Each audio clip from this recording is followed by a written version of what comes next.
Welcome to Choice Classic Radio. Like us on Facebook, subscribe to us on YouTube, and help keep this show alive by donating at choiceclassicradio.com.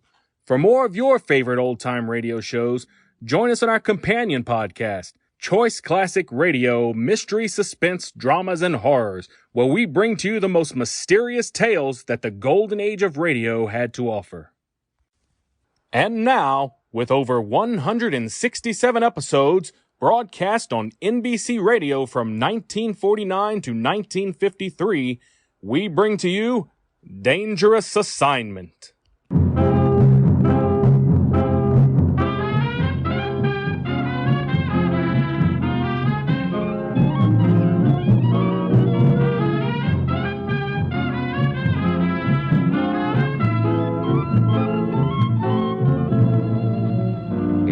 Danger is my assignment. I get sent to a lot of places I can't even pronounce. They all spell the same thing, though. Trouble. But when I walk into the commissioner's office, I don't realize this assignment's going to wind up with a native bandit giving me a big break by heaving a knife at me.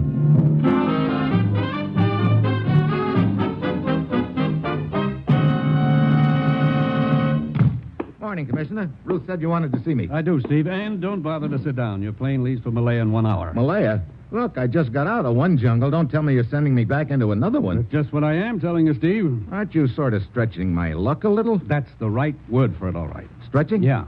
What do you mean? Rubber. A jokester yet? Okay, what's the deal? Steve, take any list of vital war materials. Rubber's near the top.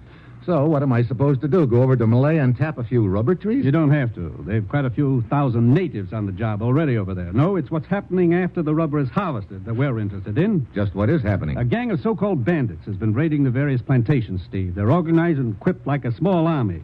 They've been setting fire to buildings, terrorizing the natives, and in general interfering seriously with the entire operation over there. I see. Look, isn't this a matter for the British? Well, they've asked our cooperation in the matter, Steve, and I think the main reason is there's a rumor that the leader of these bandits is an American. What? To our knowledge, nobody's ever gotten a good look at this leader, or at least lived to tell about it.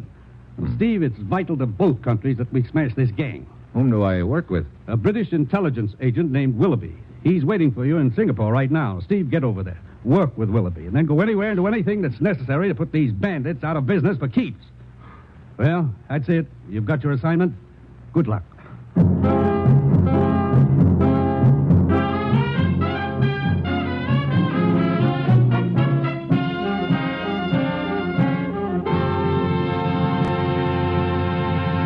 The National Broadcasting Company is presenting Dangerous Assignment, starring Brian Donlevy as Steve Mitchell, colorful two-fisted government agent.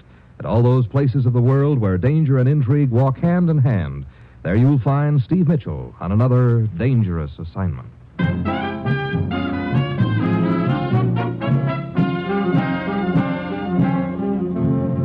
Sure, I've got my assignment. Just a simple matter of scouring the Malayan jungle to find out who's been burning up a few assorted rubber plantations. And I've got an uneasy hunch that whoever it is has a king-size hotfoot reserved for me. It's Friday when my plane lands in Singapore, and I head for the office of the British agent Willoughby.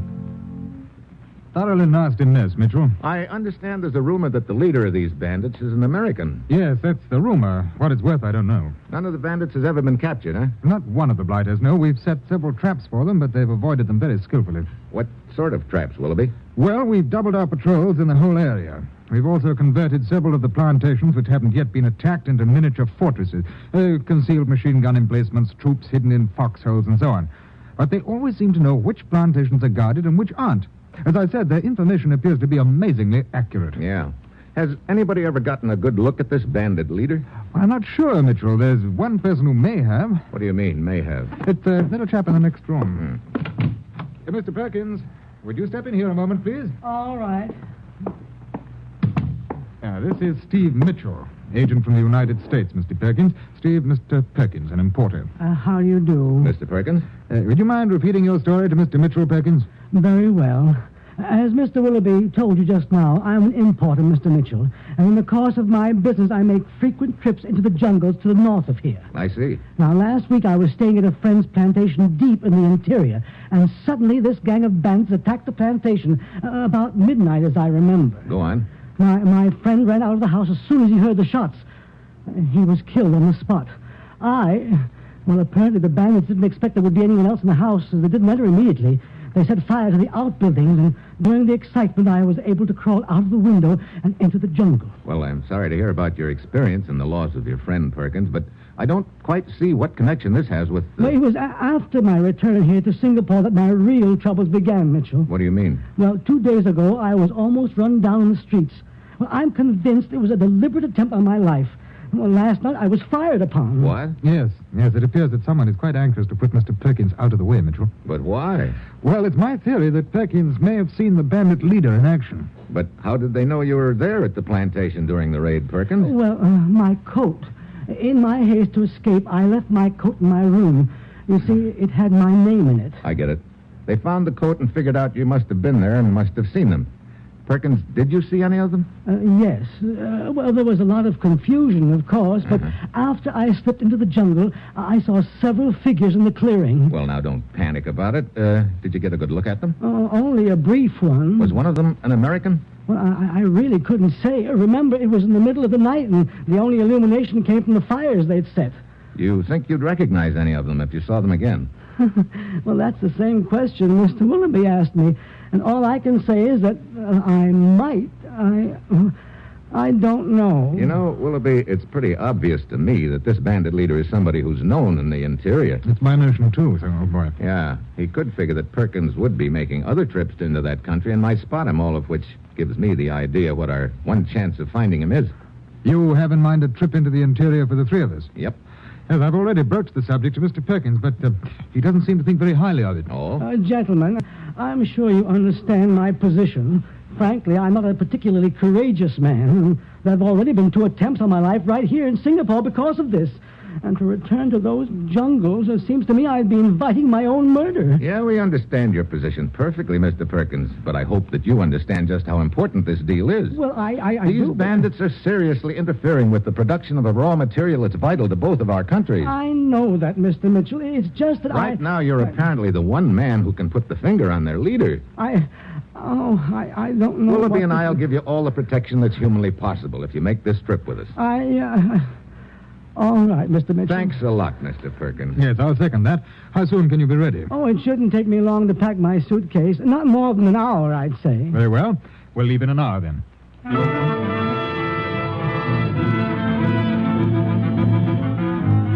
We go part way by train, take a jeep as far as we can, and then start out on foot through the jungle. It's hot and damp, and Willoughby's in front, Perkins in the middle, and I'm bringing up in the rear, and all 3 of us are trying to look in every direction at once. These bandits could be hiding anywhere around us. That's a possibility, of course, but I rather doubt it. It seems more likely that their main camp is farther in the interior. But they may have scouts watching this very trail. Look, why can't we take a boat up the river? We get out in the middle of that river, we'd really be making targets of ourselves. No, it's safer here in the jungle. Oh, dear. What was that? Oh, bird or an animal sounded like. Oh, and it sounded like somebody getting killed. Take it easy, Perkins. How much farther to the first plantation on our list, Willoughby? Oh, it can't be more than a mile or so. Another mile of this jungle? Oh, I wish I'd never agreed to make this trip. I can't get rid of the feeling that I'm walking into a death trap. What an optimist. Perkins, 5 will get you 10. We'll make it to the plantation safe and sound. You will pardon me if I do not accept your wager, Mitchell, but I certainly hope you are right. Hey, watch out. What is it? Up in that tree. I got him. Mitchell. I told you to have scouts watching. Get your head up out of the dirt and take a look, Perkins. That was no scout, unless they're wearing snakeskins these days. What? Oh, dear. Python. 15 feet if he's an inch. Thanks, old chap. Looks like the rascal had zeroed in on me. Great. We've not only got bandits to watch out for, now it's snakes yet. Come on, let's speed it up a little, huh?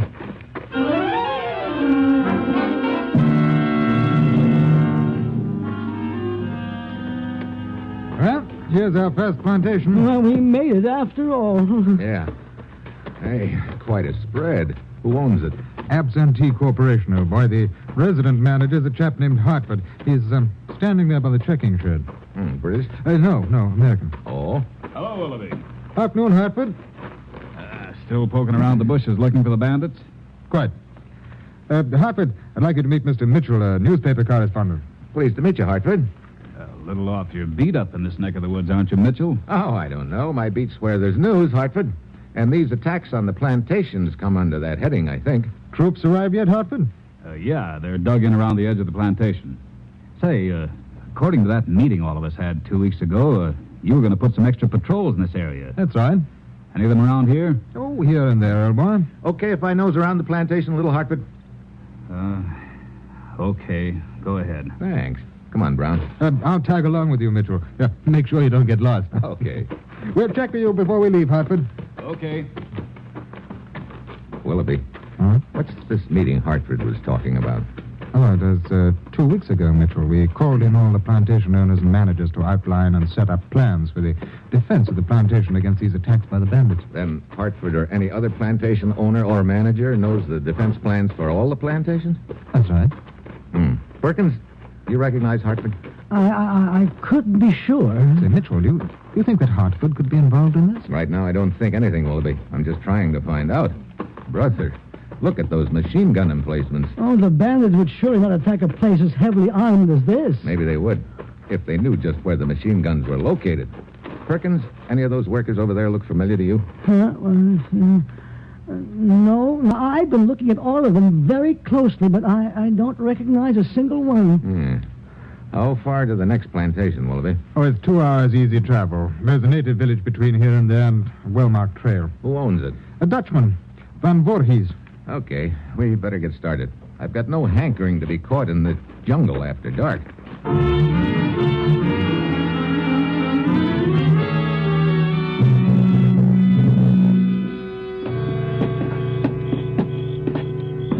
Welcome to my plantation, gentlemen. Thanks, Van Voorhees. After you. Thanks, old boy. Thank you. You arrived just in time. Another hour, and it will be quite dark. And in these times, it is not wise to be out after dark. I hardly agree with that. Good evening, gentlemen. Well, My wife, Sukala, gentlemen. hello. I am honored. Or I should say, my bride. 3 months now. Yes. The 3 of you will, of course, spend the night here. Oh, it's very kind of you. You, from this part of the country, Sukala? No, I am not. If you excuse me, gentlemen, I will give the necessary orders to our cook. Would you care for a drink, gentlemen? Oh, a little later, maybe. Right now, I'd like to take a look around your plantation, if I might. But of course, I will be glad to show you around. I will tell Sukala that we will be back shortly. Willoughby. She must be at least 20 years younger than he is. The wife? Yeah, and she's not from this part of the country either. How long ago did these raids start?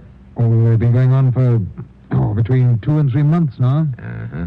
And 3 months ago, she married Van Voorhees and moved into this area. Interesting thought, isn't it?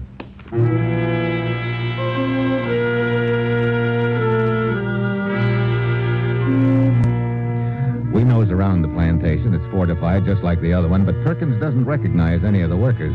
We have a late dinner and turn in. Perkins' room is between Willoughby's and mine. I don't know how long I've been asleep when all of a sudden... The racket jerks me out of bed to the window. Tongues of flame are licking at the outbuildings. In the light of the fires, I can see guys running around shooting up the place. So here we've been breaking our backs to find the bandits. But the way it's turned out, the bandits have found us.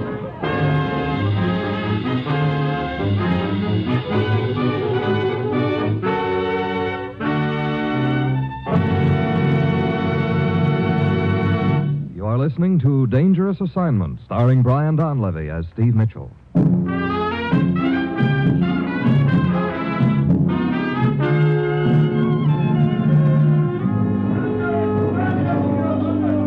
I run to Perkins' room and jerk open the door. The bandits, Mitchell, they'll kill me. Not if you stay under cover, Perkins. Oh. I'm going outside and see if I can lend a hand.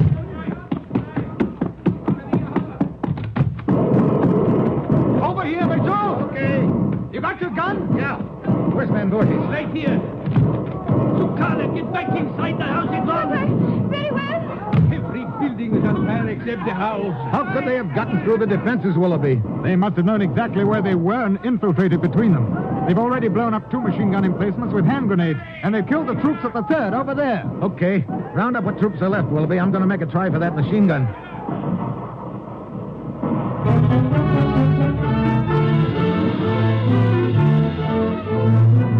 I start circling towards the machine gun. Suddenly, a native looms up in front of me, an ugly scar on his cheek, and in his hand, a long knife that's even uglier. I drop to one knee. The knife whistles over my head.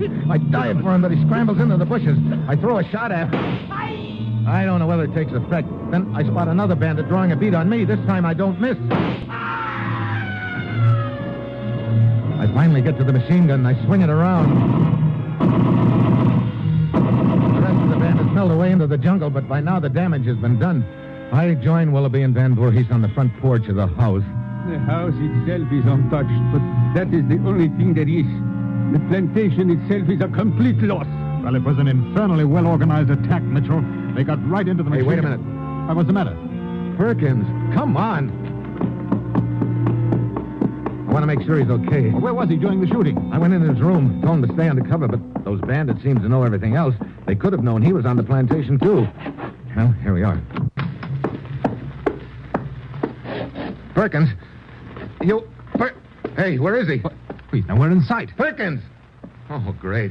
If they've gotten him, we're licked. Well, he might have done what he did during that attack before, escaped through the window. It's closed. I'll try this closet, then we better...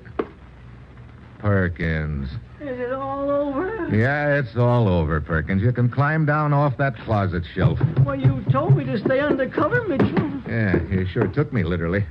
And I guess it's just as well. Come on, Willoughby. Let's go talk to Van Voorhees. Right. Mitchell, isn't there someplace else where we can stay the rest of the night? I don't... Look, this plantation is probably the safest place in the world right now for you, Perkins. The bandits have already done their job here. And quite completely, too. I'd give a year's pay to know how those blighters are getting their information. Yeah. There, my dear. The plantation is a complete loss, but we are still unharmed. And that is the important thing. Oh, gentlemen, my wife is quite upset over this. I've been trying to tell her that... Gentlemen, if you will excuse me, please. What are you going to do, Van Voorhees? I think the only thing to do is to get out of here. I've been trying to talk my wife into leaving, but she thinks we should stay and try to rebuild. Oh? Tell me, Van Voorhees, had you known your wife long before you married her? Why, no. Only a short time. Why do you ask? She came here to live about 3 months ago, and it was shortly after that these raids started. Raids that are obviously based upon inside information. Hey, Mitchell, I have extended to you the hospitality of my house, but I have not extended to you the right to make accusations against my wife. I'm not making accusations, Van Voorhees. I'm just trying to find out who's heading up this gang of bandits. I would stake my life that my wife is not involved in such a thing. I see. What would you stake on your neighbor, then, Van Voorhees? Neighbor? The American, Hartford, manager of the next plantation back. Hey, Mitchell, the only thing I know about this Hartford is that I do not trust him. Why not? I do not know. I simply do not trust the man. Mitchell, you pointed out earlier that Hartford had complete information on the defenses of these plantations. Yeah. Hartford also knew we were coming to this plantation. Perhaps he recognized me, and that is why... Visitor at this time of night? Hartford. Well, speak of the devil, Willoughby. Quite. I heard the shooting and saw the flames on Voorhees, so I headed for your plantation here to see what the trouble is. Well, looks like I got here a little too late. Sure made a mess of the plantation, didn't they? Yeah, they sure did, Hartford. Amazing how they knew just where the defenses were located, isn't it? Sure is. It must be pretty smart, all right. Either that or somebody's giving them pretty smart information. Yeah, could be. Got anybody in mind, Mitchell? Yeah, could be. You know, you seem to be taking quite an interest in this deal for a newspaper correspondent.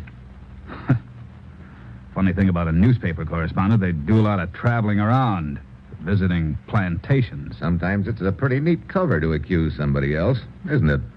Meaning what? Meaning skip it, for now. Well, gentlemen, I, for one, have had quite enough excitement for one night.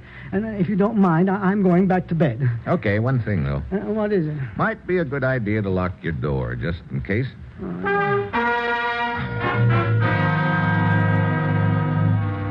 Perkins heads for his room, and I go to mine next door. I stretch out on the bed and light a cigarette. At this point, Hartford is high up on my suspect list. He's in a perfect spot to have engineered the raids, but I can't forget Van Voorhees' wife, Sakala, either. She could fit into the deal somehow, too. Finally, I guess I doze off. A faint sound starts pecking at my brain. At first, I think I'm dreaming, but finally it pulls me awake, like a rustle of papers or a faint crackle of flames. Then it stops. I head for Perkins' room in a hurry. Perkins, you all right? Perkins! Locked. Perkins! What is it? Mitchell, open up. Oh, very well.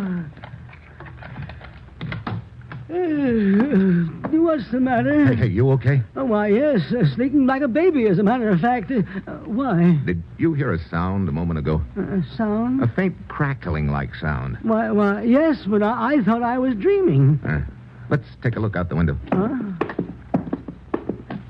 Hey, look down there in the ground just below the window. Oh, a cigarette. Still burning. Mitchell, that crackling sound you heard, it must have been the rustle of these bushes outside my window. Somebody was trying to get into my room. Wait a minute. Huh? Look out the window. Over there across the clearing. Oh, 2 people. Why, it's Hartford talking to Van Voorhees' wife. Yeah. Comparing notes, maybe. Or setting up the next raid. Okay, throw your things in your suitcase, Perkins. What? But why? We're leaving. Now? Yeah, right now. Come on, get packed. Oh, dear. I go back to the living room. Van Voorhees and Willoughby are sitting there drinking cognac. I have finally persuaded my wife that we should leave the plantation, Mitchell. Where is your wife? She went to bed half an hour ago. I see. Willoughby, any of your roving patrols in this area? Yes, one of them arrived here just a few minutes ago, Mitchell. Good. Let's have them escort us back to Hartford's plantation. Now? Yeah. But it'll be light in just a couple of hours. And it may be too late. I'll explain later, Willoughby. Right now, I want to get started. Very well, old boy. Mitchell, as long as Sukala and I have decided to leave the plantation, we may as well accompany you. That way we will be sure of protection. Okay, Van Voorhees. You and your wife pack up, and let's get going.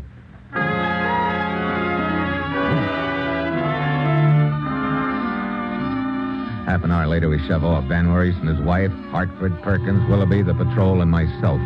A little after dawn, we reach the native village that's halfway between the 2 plantations and start walking through it. Mitchell. Yeah, You told me that you saw Hartford and Van Voorhees' wife talking together. that's right. They could have been cooking up another raid. Well, is that why you want to get us and the patrol back to Hartford's plantation? I mean, you think the raid is scheduled for there? Could be. Well, what's the matter? Keep walking. He doesn't see me. Who doesn't see you? Over there in that bunch of natives, the gent with a scar on his face. That's one of the bandits. He chucked a knife at me last night. What? Go on without me. I'll join you later at Hartford's plantation, and don't let anything happen to Perkins.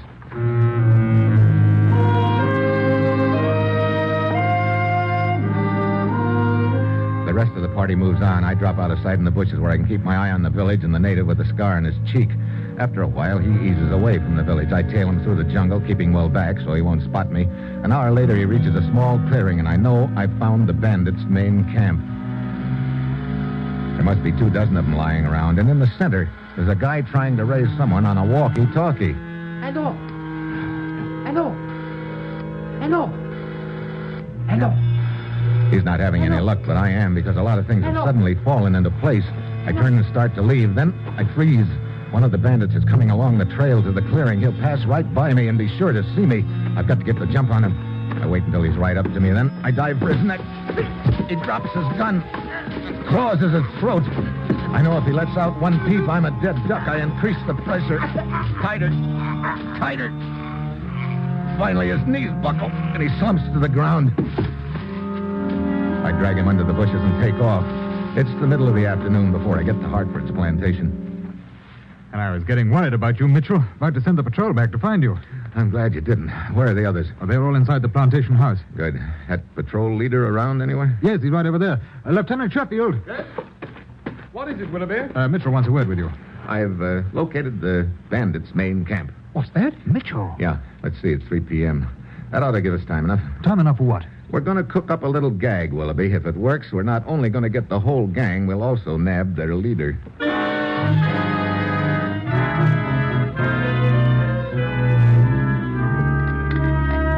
Not that I mind furnishing the liquor, Mitchell, but I don't quite see the reason for suddenly having a cocktail party. Oh, just felt like a little celebration, Hartford. I do not think there is cause for any of us to be celebrating right now.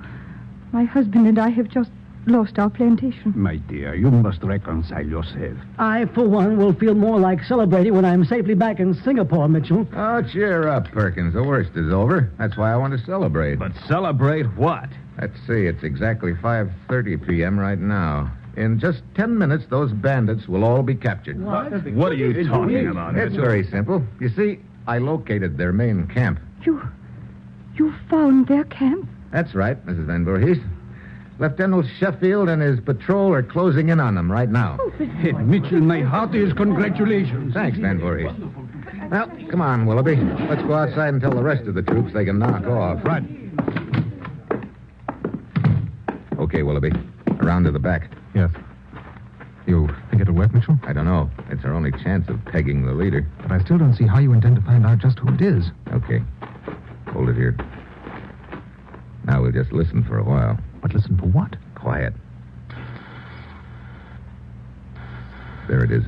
Coming from that corner room. Come on. In the back door.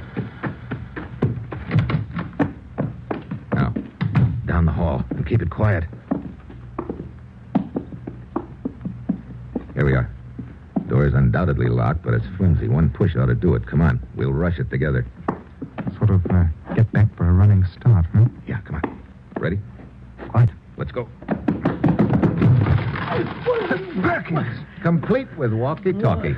Trying to warn your boys. Perkins? He's going for his gun. You'll never make it, Perkins. Let go of me! Sit down, Perkins. I said sit down. I got his gun, Mitchell. Hey, what's going on? Very simple, Hartford. We just grabbed the bandit leader. What? This man? Yeah, Perkins. I do not understand. Posing as an importer gave Perkins a good excuse to travel this area, picking up information, but when the plantations were fortified, he realized he needed more accurate information. So he rigged up his story about being an eyewitness and the attempts on his life to give him an excuse to be brought to these plantations. Yeah, put him in a perfect spot to transmit information about the defense to his boys by means of that walkie-talkie he kept in his suitcase. You see, Perkins, I heard one of your boys using a walkie-talkie in the jungle, probably trying to get in touch with you. It made a faint crackling sound, just like the one I heard last night. And speaking of last night, Hartford, what were you talking to Mrs. Van Voorhees about? What's that? Relax, Van Voorhees. I knew you didn't like me, so I decided to talk to your wife instead to warn her about Mitchell. Me? Oh, now look, I'm not that big a wolf. I don't mean that. You didn't sound like a newspaper correspondent to me, so I was getting a little suspicious of your connection with this. Well, that's the switch. Sheffield to Mitchell. Over. Oh, the walkie-talkie. Yeah, let's have it. Thanks. Mitchell to Sheffield. Go ahead. 3 bandits captured 10 minutes ago. What? Only 3? What happened to the rest of them? Dead, you know. Okay. Good work, Sheffield. Over and out.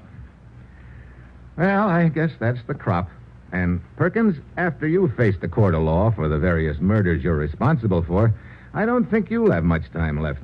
Yep, you had a pretty neat scheme going, but I guess you forgot the ancient Malayan proverb. What are you talking about? Man who tried to do bad things with walkie-talkie, when law gets through with him, will do neither one. Neither one.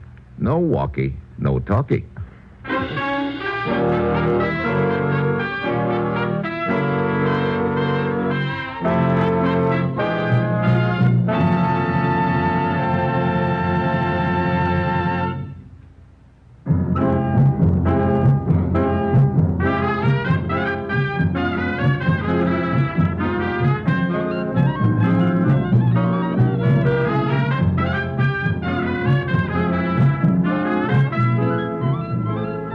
Dangerous Assignment, starring Brian Donlevy as Steve Mitchell, is written by Bob Reif and Adrian Jondo, with music by Robert Armbruster, and is produced and directed by Bill Karn. Be with us next week at this same time when Brian Donlevy, starring in the role of Steve Mitchell, will embark on another dangerous assignment.